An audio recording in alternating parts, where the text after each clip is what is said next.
لکه څرنګه چې بورا هیڅکله نسي کولی له بل څخه جلا سي، نو بورا عمر زمانې هم د خپل هیواد سره د مینې د خپلو پخوانیو مشرانو په مېړانه فخر کوي او یو ځل بیا د ازادۍ د غوښتلو د میرمنو پر سر د حیا او غیرت د لوپټې د اچولو او د دوی د اوښکو وچولو انځور او د زړه درد په داسې بیتونو بیانوي.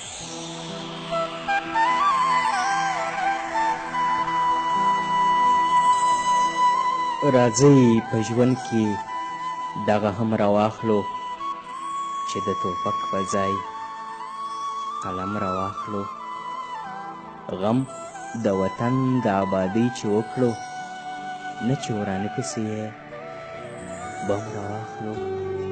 په دنیا حکم چلونکو خلکو دم بم طاقت لرونکو خلکو، دنیا زمونږ یو شریک کلی دی، زمونږ په کلي کې شرم جوړوئ.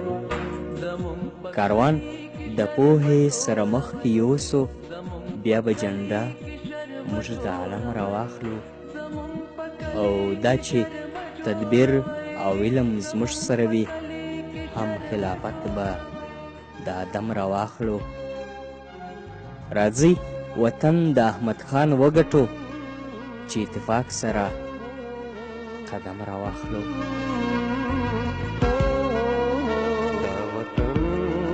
زما وطن دا چمن موږ خو به ویاړ د ازادۍ وګټو، بورا که علم او قلم راواخلو، چې د توپک په ځای قلم راواخلو. زلمې فصل را لویږي ترې نه جوړ